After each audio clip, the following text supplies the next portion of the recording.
yang disebut biar bisa bayar tuh berapa duit? 23 miliar rupiah.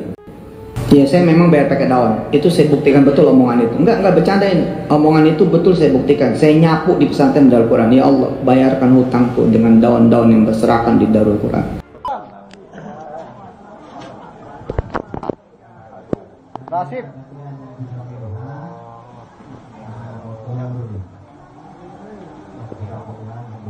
Gantian. Ayo. Buka coba. Assalamualaikum warahmatullahi wabarakatuh. Para pemirsa tentu masih ingat kasus penggandaan uang yang dilakukan oleh Kanjeng Dimas Taat Pribadi. Tanggal 25 Mei yang lalu dia sudah dinyatakan bebas bersyarat oleh pengadilan. Yang menarik buat kita itu adalah, ya, kalau kasus hukum tentu urusan kuasa hukum. Seperti kita ketahui, Kanjeng Dimas ini bisa menggandakan uang yang jumlahnya bisa 1000 kali lipat. Jadi kalau Anda investasi 1 juta, nanti diterima 1 miliar.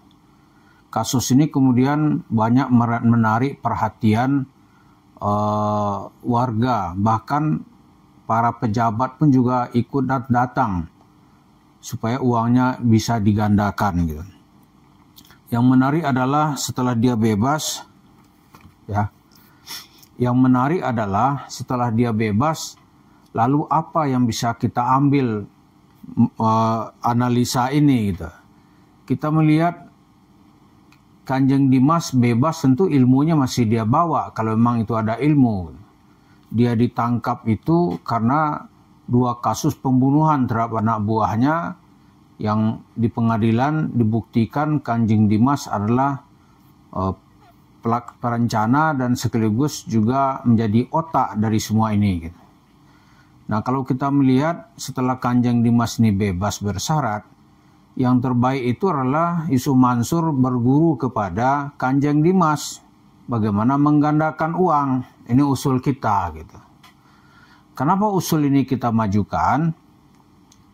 Karena Yusuf Mansur tuh cerita-ceritanya itu orang nggak ada yang percaya sekarang. Yusuf Mansur, Anda cerita sedekah sekarang nggak ada orang percaya. Sedekah ini misalnya 1 juta. Sedekah 1 juta nanti bisa dapat mobil Mercy atau dapat Alphard, itu nggak percaya orang sudah.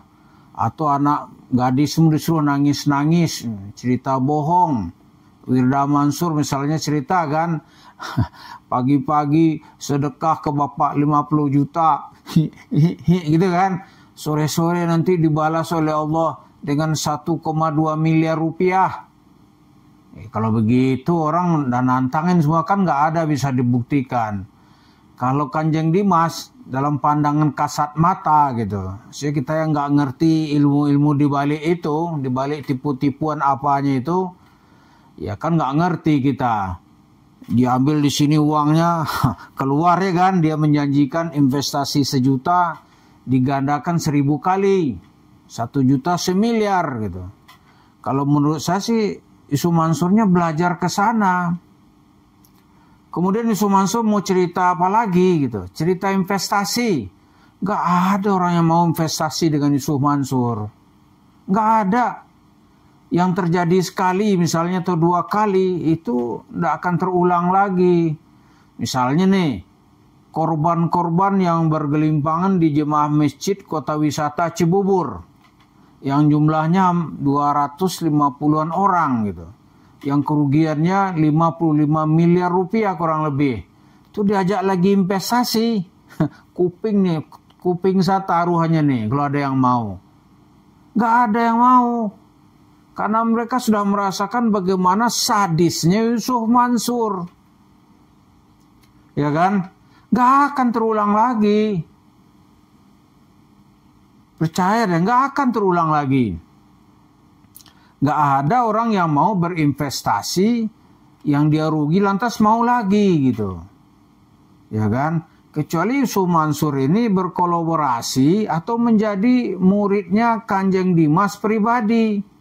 Misalnya dia di kuburan Musa, katakanlah kuburan itu dijadikan sebagai tempat praktek penggandaan uang. Menurut saya mungkin masih ada orang yang percaya itu.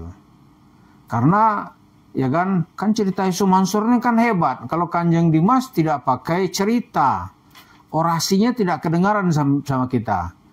Tapi kemudian terbukti dia melakukan tindakan kriminal, dia ditangkap polisi, diadili, dijebloskan ke penjara. Cuma kasus sebelakang kita nggak tahu, kayaknya baru berapa tahun ya. Ini dia sekarang udah kena bebas bersyarat. Gitu. Berarti 2/3 dari masa hukumannya telah dilalui. Lalu kita lihat lagi ya, karena kasus yang dituduhkan kepada Kanjeng Dimas bukan kasus penggandaan uang atau kasus penipuan penggandaan uang, bukan itu yang jadi kasus primernya gitu. Lalu Yusuf Mansur kalau mau berkolaborasi dengan dia, mungkin tempatnya nanti itu di kuburan Musa, ya kan? Makam Umi Uum dan Syekh Ali Jaber. Itu orasinya lengkap saya kira itu. Karena kalau cerita lagi misalnya cerita dengan TKW, membeli Indonesia, itu bisa disiram itu muka Yusuf Mansur dengan kencing itu. Ya kan? Atau bisa dilemparin dengan kotoran itu, masih cerita itu juga. Nggak ada orang yang percaya. Jadi orang-orang yang sudah tertipu itu, dia menyumpahin Yusuf Mansur itu tiap hari. Pasti dia sumpahin. Itu tanah yang disentul, yang jumlahnya 10 hektar, itu pasti hasil jerih payah dan keringat dari TKI dan TKW di Hong Kong. Lalu Yusuf Mansur mau majukan proposal itu lagi. Wah, udah nggak akan ada yang percaya. Gitu. Sekarang Koperasi Indonesia Berjamaah, Kopindo. Nggak ada juga orang yang percaya. Karena semua yang bersama Yusuf Mansur itu menjadi korban. Korban semuanya. Maka alternatif sekarang ini kita usulkan ini saya mengusulkan Yusuf Mansur itu segera berkolaborasi atau menjadi murid dari Kanjeng Dimas taat pribadi. Gitu. Kalau Kanjengnya mau ya mungkin bisa membuka praktek. Atau ilmu dikasih Yusuf Mansur yang melakukan bagaimana menggandakan uang. Ya kan? Di rumah tahfiz juga boleh tuh. Kan rumah tahfiz itu pelang itu kan pelang kesucian itu. Walaupun di dalam itu adalah perut penipuan gitu. Artinya para santri dan penghafal Quran itu dijual oleh Yusuf Mansur di dalam tindakan penipuan. Gitu. Nah, ini kalau cerita banyak duit kan enak tuh keluar dari Yusuf Mansur pakai jubah gitu. Gini-gini kan. Lalu warung steak tuh nggak perlu lagi udah. Kenapa? Duitnya banyak. Ya kan? Kalau cerita saya sulap daun menjadi 23 miliar. Kucing juga nggak ada yang percaya. Ya kan? Daun disulap katanya menjadi 23 miliar bayar utang. Nggak ada juga orang yang percaya. Maka saran kita sekarang ini, itu Yusuf Mansur berkolaborasi buka praktek. Tempatnya harus di kuburan Musa atau daerah namanya Musa. Musa itu makam Umi Uum dan Syekh Ali Jaber. Itu mungkin peminatnya banyak ya, karena orang kita ini sudah banyak yang frustrasi. Ingin kaya tapi nggak tahu jalannya. Ini Yusuf Mansur sebagai seorang nabi lah kira-kira gitu kan. Memberikan jalan keluar, memberikan testimoni dari Tuhan gitu. Ini tidak usah 1000 kali lipat gitu. Saya bilang kalau 2 kali lipat aja 100%, orang senang sekali tuh. Ini seminggu 100%, 4 kali dalam sebulan 400%. Kan enak itu. Taruh uang 1 juta menjadi 4 juta. Wah itu udah moderat itu. Senang sekali orang. Ya kan? Di sana Wirda Mansur bisa nangis-nangis. Allah tuh sayang sama bapak gitu orang. Dikasih rezeki banyak-banyak. Mau nggak kalian semua jadi orang kaya juga? Pasti orang juga akan mau jadi orang kaya gitu. Nah jadi warung steak and shake itu dijual, bayarin tuh, kembaliin tuh duit orang. Karena di sana tuh kan hasil yang dibangun dari cerita tipu-tipu. Ya kan? saksinya banyak. Cobalah membayangkan cerita syariat, tapi hasilnya dari cara menipu orang gitu. Menjagal orang gitu. Bahkan banyak yang bergelimpangan karena masa depannya sudah dirampas oleh Yusuf Mansur. Ya kan? Jadi sekali lagi kita minta Yusuf Mansur berkolaborasilah cepat dengan yang baru saja mengalami kebebasan bersyarat, ke Kanjeng Dimas taat pribadi, atau Yusuf Mansur menjadi santri ke sana gitu. Kalau dikasih ilmu, itu kan bisa buka praktek dapat duit banyak.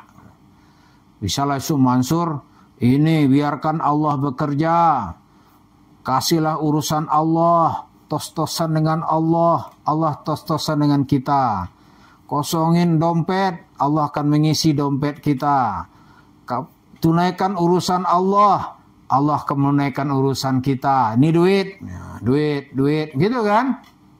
Kalau Yusuf Mansur berani, ya kita akan lihat. Mari kita lihat keberanian Yusuf Mansur untuk menggandakan uang.